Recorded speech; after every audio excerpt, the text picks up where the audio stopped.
I've built quite a few angled or pitched roads for the Lego City. We've got this one right here that goes over the canal. This one's more so like a bridge because it goes up and then back down. Then we have these two right by the harbor, and one is actually a boat launch. And the largest of all is right here. This is how the vehicles can access the race platform, which hosts the residential area. And today in this video, I'm going to figure out how to create a couple more ramps because the residential area actually has two different levels of height. So we need to create a ramp going from the low ground to the high ground. And that's on either side. And the height difference is actually 5 bricks, 2 plates. So it should be pretty interesting. Okay, so because we're dealing with 5 bricks, 2 plates, the first thing I did was create 5 brick 2-plate towers to represent the height difference, because there's no way that I'm going to be building this downstairs. I'm just going to lay these out, and then I'm going to put a road plate on top of it, and that's just a standard road plate. That's the straight road plate that was already down there in front of the Dursley's house, and just pop that down. So now I know how high we have to go up because it's virtually the exact same thing.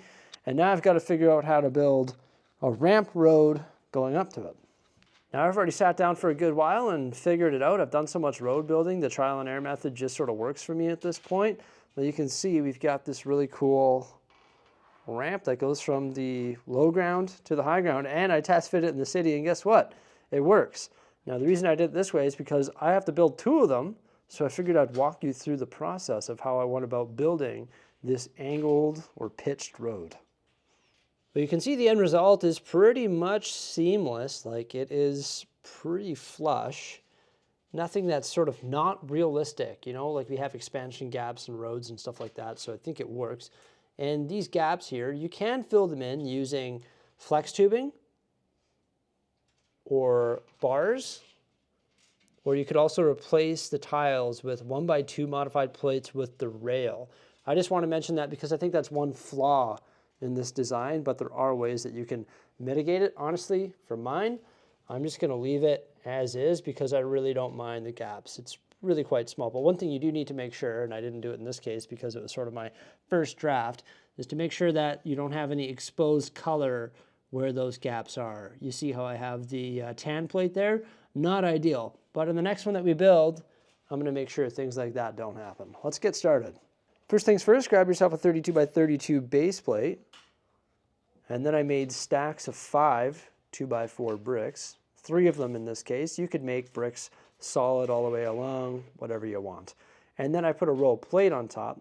In this case, I used 2x16 black plates just because they space out quite nicely, like the gap or the seam is right there. And then in the inside row, I did white tiles. You could use whatever color you want, doesn't matter. And I just made sure all my seams were all interlocked. I also made this little substructure here. I think this is going to offer our road plate a little bit more stability, so we can use that as our template now. It just sits there, and we can pop that on top. Nobody wants to use just like loosely standing bricks, right? That doesn't make any sense. And then I also added these pieces. I don't know what these pieces are called, but they're like the right angle pieces. They're like almost tiles, modified tiles, whatever it may be.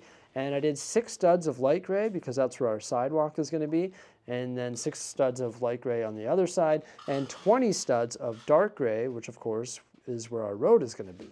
So now this base plate is going to match up quite nicely with the height difference that we have from the high ground to the low ground.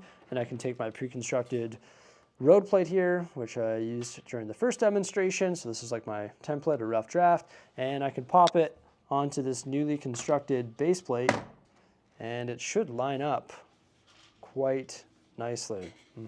So that sort of bridges from the high ground to the low ground. But how did I go about constructing this? Because it's not like your average road plate. Well, of course, my work was already half done for me because I already had a road plate up there. So I just had to like convert it into the version that doesn't have a base plate on the back, essentially. But I'm going to start from scratch in case you don't already have a road plate built. So we all know about the 16x16 road plates. They come in like the bulk packs from Lego. Yeah, just grab 2 of them and tack them together with the tiles on the top, and also put the plates on the bottom like this. So I just put 2x4s in the middle and then 2x2s along here. Now my roads have the lines, but I am going to be removing them from the residential area as suggested by multiple people because for the most part, residential roads don't have lines. So I will be removing them all eventually once I have enough of these standard 2x4 tiles. We can also pop some 1x4 tiles in these spots as well. There's a reason why mine are missing though. I'm running low. Also 2x4s, there's not a whole lot of them. That's why I don't think I can replace all the lined ones in the residential with the non-lined ones because there's not very many there. I'll have to order some. This is what I call the road extender. This is the exact same build that I use on pretty much all of my roads. So it's just one row of gray brick, one row of white plate, and then gray tile. And then it also has the Technic bricks with one plate popped on the side, and that's how we can like attach it to the base plate. So yeah, you need to build 2 of these. The configuration of plates and bricks doesn't really matter. You can see this one was built with a bunch of small pieces. As long as your seams are all overlapped, and the position of the Technic bricks is irrelevant as well. Doesn't really matter. Now the road plate that I'm salvaging from is built with a ton of different colors, like blue and gray and red and whatever it may be. But the outmost plate is light gray, and that's the one that you can see up against the curb. So that's all that really matters when you're building a straight that's sort of buried within a city layout. And the one that I built before, in the first model, it wasn't all light gray. But this one, I'm going to make the sidewalk plates all light gray. 6x plate would obviously be optimal, but if you need to use a combination of 4x and 2x like I did here, not a big deal. Fully tile off your 32x6 stud sidewalks. Flip them upside down and attach your 32 stud road extenders. Run a row of light gray brick up against the road extenders, but leave 2 studs on either side. Also reinforce your seams with any 2x brick. Those 2x gaps that you left open, fill them in with 2 2x6 plates. So technically it's 1 plate lower than the light gray brick that you laid up against the road extender. Do that on the top and bottom. So now when I take my road and I slap it down and I put these up against it, guess what? We've pretty much got a road plate that's not sitting on a base plate. So when I was originally messing around with this, I was like, oh, that's perfect. All I have to do is lay this right here and then lay this right here up against it and finally lay that there. And I've pretty much got it built. Perfect, it's done, right? But then I was like, okay, well, I want to connect all of these things together. So I came up with a way to do that. Also, the reason that we put those light gray bricks up against the road extenders, because sometimes you can see through the gap because it's not like it's sitting on a base plate. So I think that was important just because it improved the look of the angled road. When I flip this upside down, you'll see the 2x2 and the 2x4 plates that we put on the bottom of those road plates there. We're going to use those along with some additional bricks and long 2x16 plates to attach all 3 pieces together. I added some more 2x4 bricks to the bottom of my sidewalks, and of course I don't need very many because I used massive plates. This one's holding the seam together, but these ones are just lining up with the plates on the bottom of the road plate. So now what I'm going to do is just put one of my 2x16 plates going off that 2x4 plate and connecting to the gray 1x plate there, and then you can just take your road plate and attach it like that, and it's going to attach to the 2x2 plates and the 2x4 plates that you put on the bottom. And you do that on both sides all the way along. So these 2x16 plates are actually acting like the base plate, but they're eliminating the need for it, if that makes sense, because they're attaching everything together as if they were a base plate, and they're also applying pressure, like the studs of them are applying pressure on the road extender, preventing it from moving around, which is good. So I just did the 3 there, but you could reinforce it even more if you want. For example, on the one that I already built, I added another small one here just because I noticed the road extender was sort of parting from the road plate and the sidewalk. And you could add more all throughout. If I wanted to come off these additional bricks with more 2x plate, I could very well do that. But I think the 3 rows, maybe 1 additional row, will suffice and provide our road plate enough support. So then just like that, we have a road plate with sidewalk and road extenders that is all held together and not on a base plate. Okay, so now we've got the original base plate that we built there, also this little podium for the road plate. We can slap a road plate on there and put it snuff up against that there. We can take our base plateless road plate that we just constructed and just glide it onto the base plate and sort of wedge it in between, make sure it's all nicely aligned, and there we go. But there's one more thing that we need to do. You're going to notice that there's a little bit of a gap right there, and that's the black plate. You see that? It's approximately the width of a tile. And that's why one of the last things that you need to do is slide one row of tiles all the way along. So it's just 1x6s, and then I use two 1x6 dark grays and one 1x8 dark gray, and it just matches up with the road, and then there you go. Now, once again, there is a little bit of a gap right there on the sidewalk specifically. You could fill that gap by using bars, flex tubing, or those modified 1x plates. So although similar, these pitched roads here are actually different than all the others that I've created before. So I like that. I like how the sidewalk is just at that nice angle. It's not like I'm building it with slopes or anything like that. So I think it works. I don't really think this is illegal or anything. I think it works out quite nicely.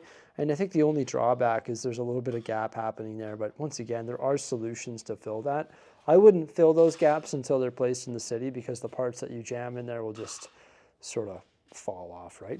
But you can see we've got two of them built, and I did modify some of these parts here so they're no longer colorful. And when I actually place them in the home in the Lego city, well, then I'll modify the road plates that they connect to so that those colorful elements aren't exposed, right? Like you want to make sure those bricks and plates under there are all light gray, so they're matchy-matchy. And it depends on where they're sitting, of course. If it's on like the side of something, then you don't want to have a colorful plate under there, but I don't think you're going to be able to see mine as there's something up next to them. Okay, so here we have the first road ramp placed on this side of the residential area. It's currently in front of the up house. I'm not sure about the position of the buildings on this raised platform. I still haven't got around to developing this area, and some of the positions of these structures might change, but you can see that it works quite well. Like, it's going from the low ground to the high ground. There's a little bit of a gap there. I understand that. I know. Maybe I'll work on adding some flex tubing or bars or something within those gaps. But for now, I'm really happy with the overall outcome of that on this side here. There is a little bit of exposed color that we're going to have to blend in, obviously, once we develop this here. I do have some really cool plans in regards to an angled section of hill or mountain right here, and then another really cool plan for something special right here that is a structure.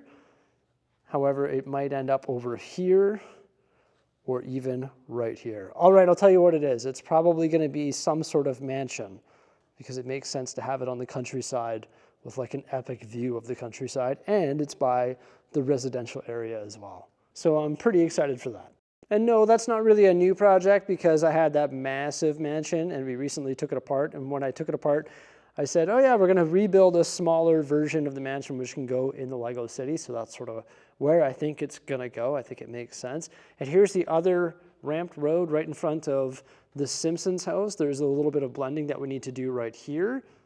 So I'm going to figure that out when we work on the surrounding area. We still have this tunnel right here. I'm not sure if that's going to be an actual tunnel, and I need to modify these platform coverings because I modified this one here. I brought it back 2 studs and reduced the green on top, so I need to do the same to these here. And when I do that, we'll take care of the blending work on this side. And then I'm not sure what we're going to do on the Simpsons yard, or if the Simpsons house is actually going to stay here. I have been meaning to shift some of these buildings around.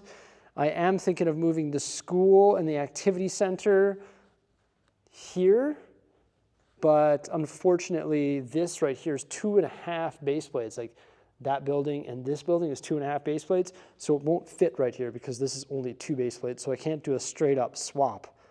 So it's a little bit of a roadblock. I've got to come up with a new configuration for up here, because I do think the school would look better there and I think grouping all of the residential buildings together in this block would make more sense. But I just wanted to show you how I built these road ramps. And what I think is really cool about these road ramps is that you can take this technique and you can apply it to different sizes or heights, just like I did right here. The only thing that's going to change is your supporting brick underneath might have to be more bricks or more plate or whatever it may be, just a different height in general. And then also the gap on the bottom might become larger. For example, you can see it's just over 2 studs there because we have 2 studs and the tile. But this is also a much steeper grade. Well, maybe not a steeper grade, but a longer grade rather, spanning a further distance and a taller height. So you can take this concept and you can apply it to any sort of grade or road ramp, and you can build it using the parts that I displayed in this video. I hope you enjoyed it, everybody. Make sure you stay tuned because we're going to be working on this residential area in the very near future. Please remember to like, subscribe, and have yourselves a fantastic day. Bye for now.